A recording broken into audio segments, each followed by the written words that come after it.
uma vez estamos aqui para estudar a lição bíblica, que hoje é a de número 13. É a última lição dessa série de respostas bíblicas a perguntas difíceis.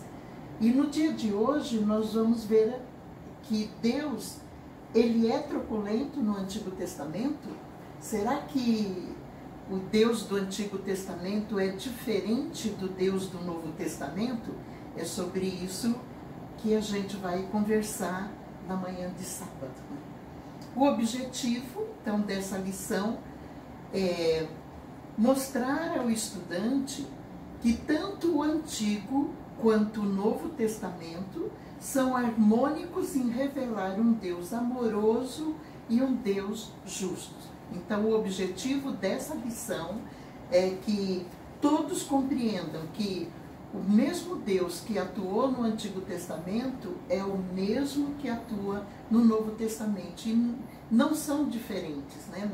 Não são dois deuses, é o mesmo Deus, o Deus que nós servimos, e vamos, através deste estudo, mostrar que existe uma harmonia entre os dois testamentos, não há diferença.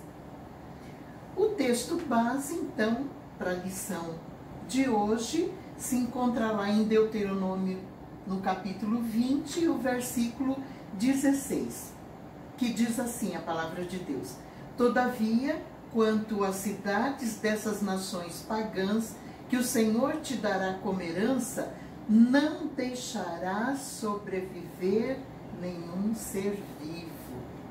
Essa palavra, ela foi dada por Deus a Moisés. O povo está diante da terra prometida, há poucos momentos, né, de adentrarem a terra prometida, e o livro de Deuteronômio são as últimas instruções que Deus está passando através de Moisés para o povo, né, de como eles devem proceder a partir de agora, então, como nação, a organização, como eles viverão nessa terra que tanto eles ansiaram e esperaram durante o período que eles estiveram cativos, né, lá no Egito. E mais para frente a gente vai voltar nessa palavra, porque é uma palavra que é muito pesada, né, aparentemente muito pesada. Eu vou repeti-la, diz assim: Todavia, quantas cidades dessas nações pagãs que o Senhor te dará como herança, não deixarás sobreviver nenhum ser vivo. E a gente vai voltar nessa palavra mais adiante. Bom, então vamos à introdução. Deus é violento no Antigo Testamento, mas amoroso nos escritos neotestamentários?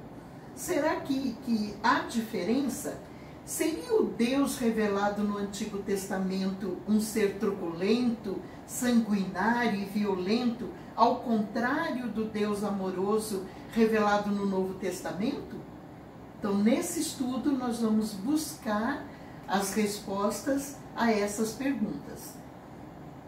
E a primeira parte da lição é entendendo a fé cristã. Então, como que a fé cristã responde a esse questionamento? E a primeira parte que vamos falar nesta manhã, neste dia, é sobre um Deus de amor. Lá no século II, um padre, né, da Igreja Católica e líder chamado Marcião, que depois ele foi declarado pela própria Igreja como herege, ele rejeitava o Antigo Testamento como revelação divina. E o argumento dele era exatamente esse que nós acabamos de mencionar na introdução, que o Deus do Antigo Testamento era um Deus sanguinário, truculento, era um Deus vingativo, era um Deus que despejava sua ira sobre os povos, sobre as nações, e, portanto, ele não acreditava na inspiração dos textos do Antigo Testamento. E ele semeou isso durante muito tempo, né, até depois ele ser considerado um herege e ser expulso, né, da igreja cristã lá no segundo século. Só que os seus ensinos caminharam ao longo de todos esses anos. É comum nos dias de hoje a gente encontrar pessoas questionando as atitudes de Deus no Antigo Testamento. Por não entenderem o contexto, o que está acontecendo, o que é um Deus justo, acabam questionando e dizem que não conseguem entender como que um Deus sanguinário, né, destruidor lá do Antigo Testamento, é o mesmo Deus que, através de Jesus Cristo no Novo Testamento, nós podemos enxergar o amor, o cuidado, enfim, né, todos aqueles atributos que a Bíblia declara sobre o nosso Deus. Então, por todo o Antigo Testamento, embora Marcião ele tenha feito esse estrago, né, na história, Deus ele é reconhecido como um Deus misericordioso, longânimo, benigno, enfim, os atributos de Deus. Basta a gente ler o livro de Salmos, né, e a gente vai encontrar os salmistas declarando, né, que porque a misericórdia de Deus dura para sempre, né, que Deus, a sua benignidade é infinita, e se a gente lê os salmos, esses que exaltam ao nosso Deus, falam sobre a bondade, a misericórdia, a longanimidade desse Deus que a gente serve. E no Novo Testamento, nós vamos encontrar que o caráter de Deus ele é imutável. Então, nós usamos um texto aqui do livro de Hebreus, o capítulo 1, dos versículos de 1 a 3, que ele diz assim: antigamente, por meio dos profetas, Deus falou muitas vezes e de muitas maneiras aos nossos antepassados, mas nesses últimos tempos, ele nos falou por meio do seu Filho. Foi ele quem Deus escolheu para possuir todas as coisas, e foi por meio dele que Deus criou o universo. O Filho brilha com o brilho da glória de Deus e é a perfeita semelhança do próprio Deus. Ele sustenta o universo com a sua palavra poderosa e, depois de ter purificado os seres humanos dos seus pecados, sentou-se no céu do lado direito de Deus, o Todo-Poderoso. Então, o Novo Testamento declara que o caráter de Deus ele é imutável, ou seja, ele não muda. Então, esse Deus que enxergamos no Novo Testamento é o mesmo Deus que atuou lá no Antigo Testamento. E nós vamos, então, a partir desse entendimento, entender esse Deus de justiça. Quando a gente fala de justiça, a gente sempre pensa em algo que eu quero que eu seja justificada diante de algo que me fizeram e eu me julgo inocente, enfim. Só que a nossa justiça, ela nunca é perfeita. A justiça humana, ela sempre é parcial. Sempre. Ela não é perfeita. Ela recebe influências, né, de vários lados, de várias coisas que acontecem, né, naquele momento, que acabam influenciando o nosso conceito de justiça. Agora, o Deus de justiça é aquele Deus que ele é reto, que ele é perfeito, que ele não é abalado por nada periférico, né, que acontece ao redor. Ele não muda a atitude ou é influenciado pelas coisas que estão acontecendo ao redor. Por quê? Porque a sua justiça, ela é perfeita. E aí nós vamos entender isso a partir de agora. Nós vamos usar 2 exemplos, 3 na realidade, e vamos estar mostrando, né, o que é o Deus de amor e o Deus de justiça. Então, a primeira parte que nós vamos falar é sobre a degradação humana. A Bíblia diz que nos dias de Noé, a humanidade, ela decaiu tanto, tanto, tanto. A malignidade era tão intensa que o mundo, os seres humanos, estavam com seus corações fechados e voltados simplesmente para o mal. São dias, segundo a própria palavra coloca e os historiadores também colocam, que nunca houve em todo o tempo um tempo de tanta malignidade como nos dias de Noé. Só que Deus olha do céu e enxerga alguém que é justo. E esse justo é Noé.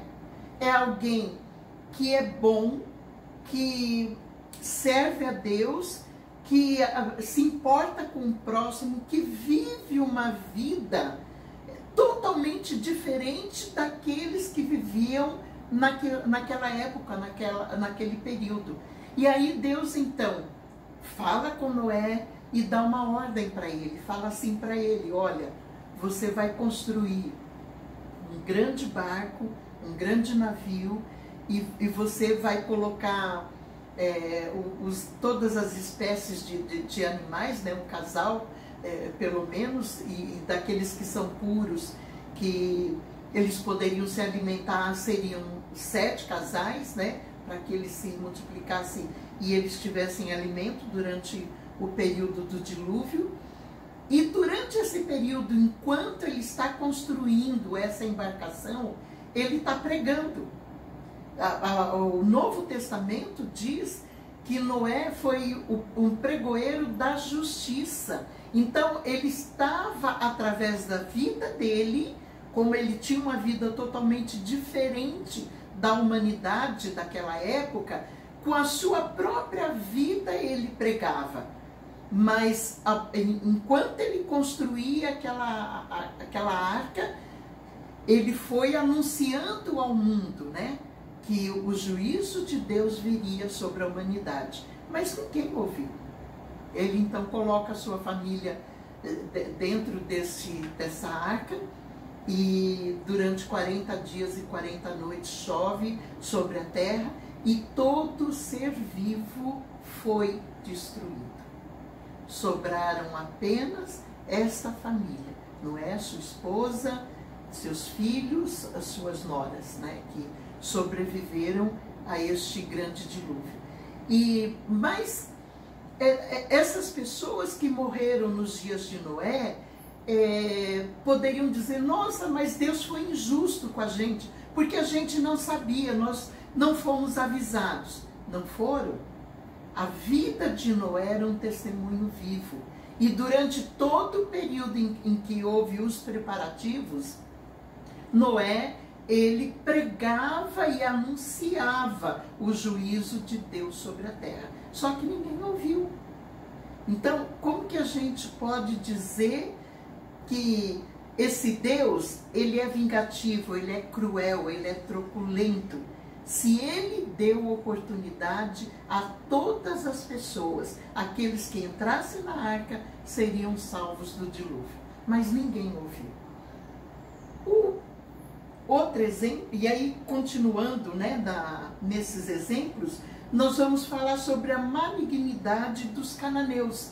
Então, após o dilúvio, então sobra essa família, né, o Noé, sua esposa, seus filhos, e lá no capítulo 10 do livro de Gênesis, Deus, ele divide a terra entre os 3 filhos de Noé. E isso a gente pode encontrar no capítulo 10 do livro de Gênesis. O pastor Eberlen César, foi um pastor presbiteriano que faleceu há pouco tempo atrás. Ele escreveu um livro de História e Geografia Bíblica. E nesse livro, ele inclusive faz um mapa das divisões das terras, muito interessante. Até se você quiser se aprofundar nesse assunto, tem um blog do pastor. E lá tem em PDF todos os capítulos desse livro, de uma forma resumida, mas com as principais informações. Então ele trabalha tanto a história como a geografia, né? E aí, quando ele passa pelo capítulo 10, ele mostra para a gente que dos versículos 2 ao versículo 5, nós encontramos a divisão que Deus faz, né? Porque é Deus que ordena isso, dando ao primeiro filho de Noé, que é o Jafé. Então, os jafetitas, né, são descritos para habitarem as regiões da Europa e parte da Ásia.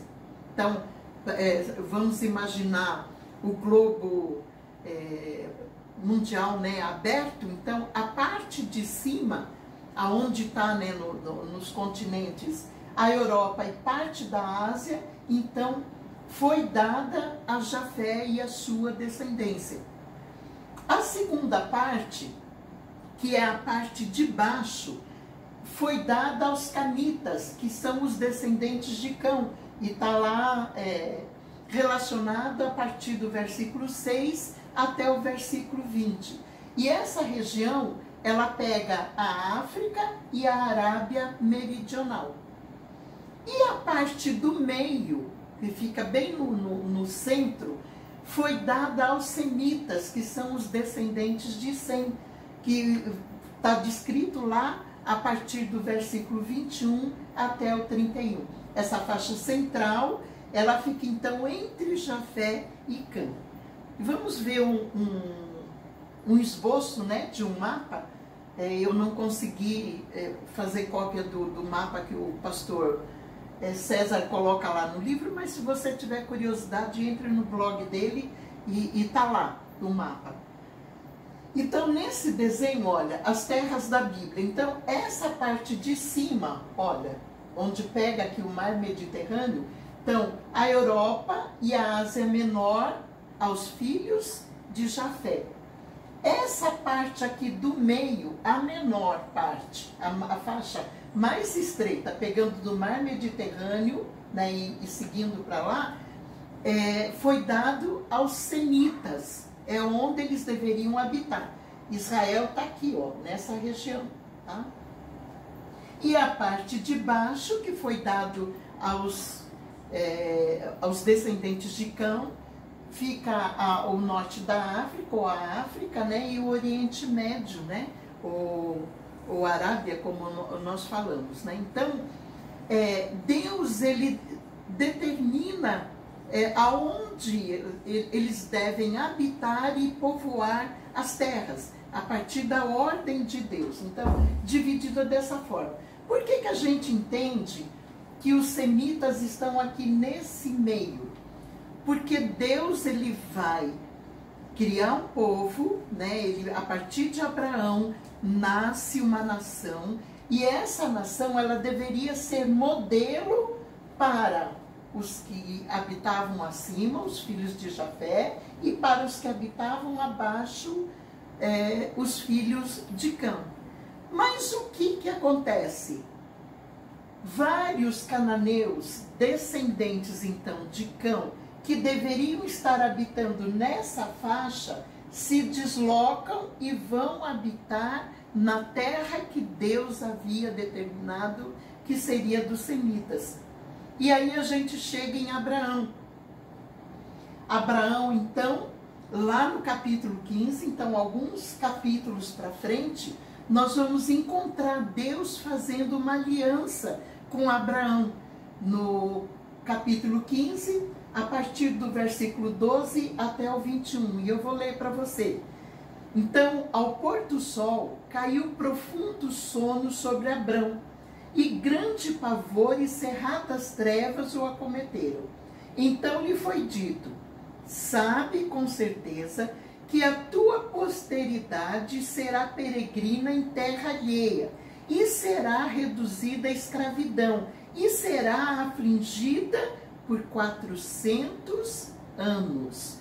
Olha, Deus falando para Abraão que a descendência dele seria levada escravo para o Egito e passariam por 400 anos vivendo lá no Egito. Eles não viveram os 400 anos como escravos mesmo, e com muito rigor, com muito sofrimento, foram os últimos 100 anos, né? Mas foram 400 anos que eles não habitavam ali, aquela terra onde Deus deu a ordem para Abraão, quando Deus chama Abraão e diz que ele deve caminhar por aquela terra, né? E ele diz: aonde você pisar com a planta do seu pé, essa terra darei para você e a sua descendência. E ele anda por toda aquela região, né? Ali aonde deveriam habitar os semitas, e aquela terra então é prometida aos descendentes de Abraão.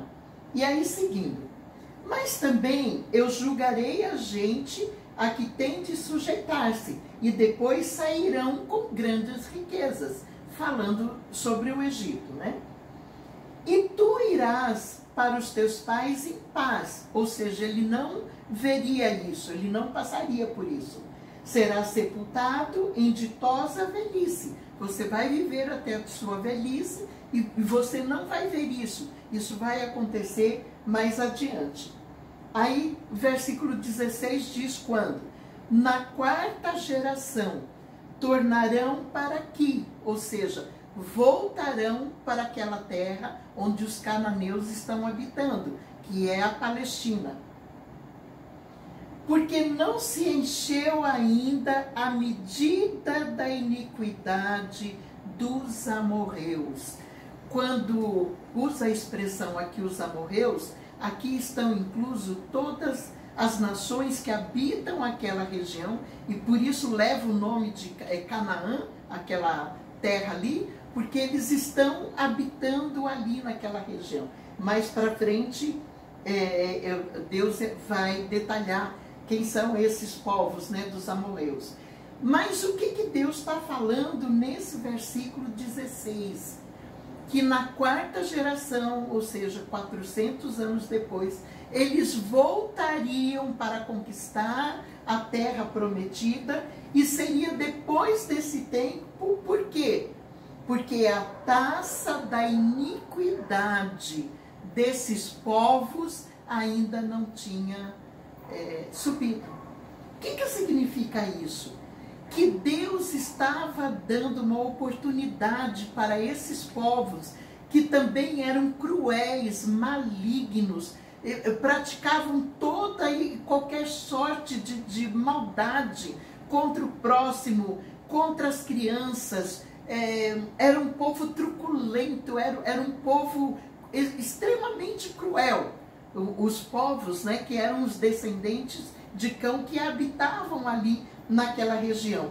Mas Deus dá para eles 400 anos para que eles desocupem aquela terra e deveriam ir viver, né, na região mais abaixo, ou na África, ou na parte da Arábia, mas eles deveriam se deslocar dali e dar oportunidade também para eles mudarem de vida, para eles deixarem a maldade. Então, quando a gente ouve que Deus do Antigo Testamento é um Deus sanguinário, eu vejo um Deus amoroso, com um povo extremamente cruel. Deus dá oportunidade de 400 anos para esse povo mudar. E aí, seguindo, e sucedeu que, posto o sol, ouvi densas trevas, e eis um fogueiro fumegante, uma tocha de fogo que passou entre aqueles pedaços. Naquele mesmo dia fez o Senhor aliança com Abrão, dizendo: a tua descendência dei esta terra. Então não era dos cananeus, essa terra era dos descendentes de Abrão. Desde o rio do Egito até o grande rio Eufrates. O queneu, aí agora ele vai dizer os povos que estão morando nessa região. O queneu, o quenezeu, o cadimoneu, o eteu, o ferezeu, os refaíns, o amorreu, o cananeu, o girgaseu e o jebuseu. Todos esses povos habitavam esta região que eles não poderiam estar habitando. Aí a gente volta no texto base, como nós falamos, né, lá em Deuteronômio 20:16, quando Deus está falando, né, que assim que eles conquistarem a terra prometida, todos os povos que moram ali deveriam ser destruídos, todos. E é desde da criança até o mais velho, com mulheres no meio, mulheres, homens, velhos e crianças. Todos deveriam ser destruídos. E por que Deus dá ordem de destruição? Primeiro, que Deus deu a oportunidade, esse espaço de tempo de 400 anos, e não houve mudança no comportamento. E se o povo de Deus habitasse junto com esses povos, eles acabariam sendo influenciados pelas coisas ruins, cruéis, que aquele povo praticava.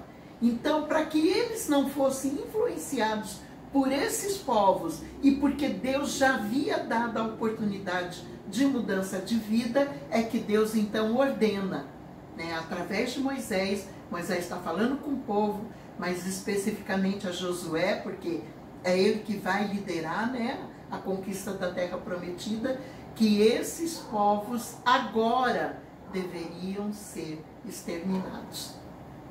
E indo mais adiante, a gente vai encontrar uma outra história no sentido contrário, né?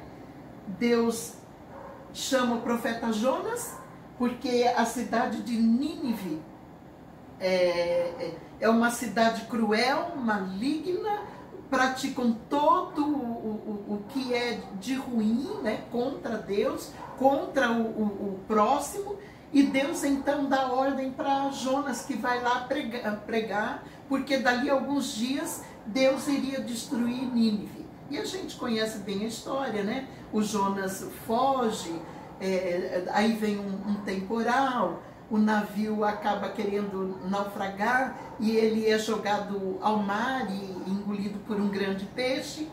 E esse peixe, então, lá na barriga, no ventre do peixe, ele ora a Deus, pede misericórdia, e esse peixe, então, o leva lá nas terras, né, próximo lá de Nínive. E ele mesmo contrariado, ele vai e prega. E o que acontece com Nínive? Diz que o povo ouviu a mensagem de Jonas e se arrependeu. E o que Deus fez? Deus não destruiu Nínive. Então, para a gente entender o amor de Deus no Antigo Testamento, né, nós encontramos no dilúvio que Noé pregou e o povo não ouviu. Então veio o dilúvio e eles foram destruídos. Os cananeus, todos os povos, né, que eram descendentes de Cã, que habitavam ali naquela região que era para os descendentes de Abraão, os semitas habitarem, Deus dá um tempo para eles de 400 anos, para eles mudarem de vida ou se mudarem de... Então Josué recebe a orientação através de Moisés, né, vindo da parte de Deus, que ao adentrar na terra prometida, esses povos deveriam ser destruídos. E o terceiro exemplo que usamos de Jonas e Nínive, que Jonas prega o povo ouve a mensagem, se arrepende dos seus maus caminhos, se arrepende dos seus pecados, e Deus então retira aquela palavra pesada que estava sobre Nínive de destruição. Deus volta atrás, né, muda a sentença sobre Nínive, porque acontece o arrependimento. Então, encontramos aí o Deus de amor. Vamos então para a terceira e última parte da lição, defendendo a fé cristã.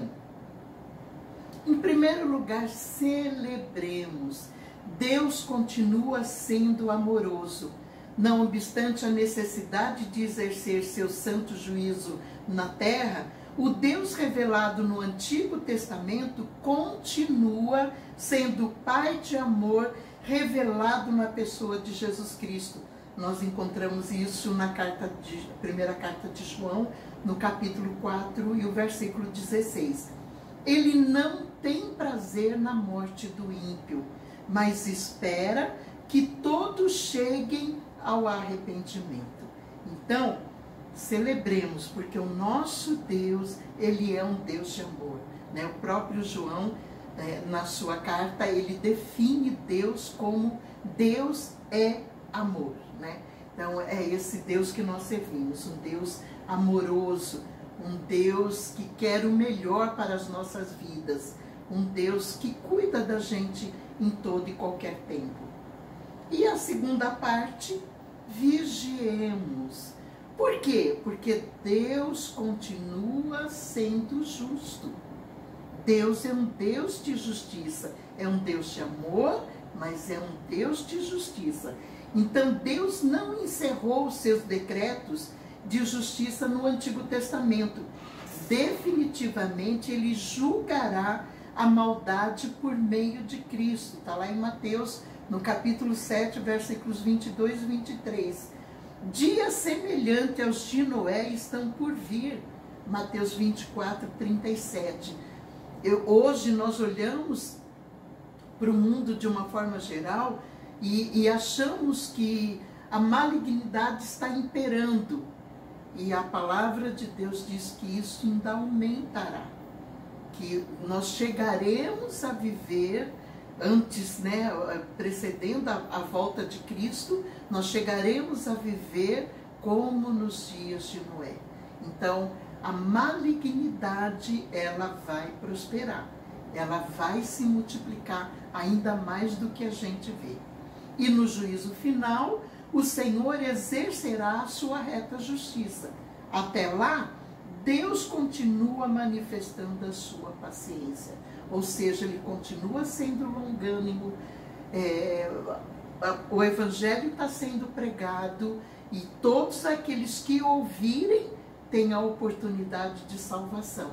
Aqueles que não ouvirem serão destruídos com a volta de Cristo, né? Então, caminhamos para esses momentos. Então, o alerta é de vigiar. Nós devemos ser vigilantes, né? Porque nosso Deus, ele continua sendo um Deus de justiça. E aí vamos para o nosso desafio apologético. Recebemos um desafio de ler um livro, se você quiser se aprofundar nesse assunto, o autor Christopher Wright, lançado pela editora Ultimato. O autor, ele trata sobre a morte dos cananeus. Então, existe literatura falando, explicando acerca de tudo isso que a gente conversou. Outra leitura interessante é o artigo A Teologia de Deus e o Genocídio Cananeu, escrito pelo Walter Kaiser e publicado no site Tu Porém. Eu li esse artigo e é bastante interessante. E assim a gente encerra esta série de lições. Nós louvamos ao nosso Deus porque podemos esclarecer dúvidas que sempre são semeadas, né, no nosso meio. Quando conversamos com pessoas que não conhecem a Jesus ou não entendem ainda o cristianismo, muitas vezes questionam e muitas vezes a gente não sabe como responder. Então, essa série de lições veio nos ajudar a esclarecer todas essas dúvidas. E a partir do primeiro sábado de janeiro, já de 2021, começaremos uma nova série de lições, Uma Igreja para a Cidade. Então, vamos juntos vencer o desafio da missão urbana. Então, com isso, nós encerramos. Queremos agradecer a Deus por este ano, embora bastante difícil, mas nós podemos ver a mão de Deus agindo, nos guardando, nos abençoando, nos protegendo, né? E eu desejo de coração a todos vocês que estão me ouvindo neste momento, que tenham um feliz ano novo, que 2021 seja um ano grandemente abençoado em nossas vidas e que a gente continue levando adiante a mensagem de salvação, que é isso que o nosso Senhor espera.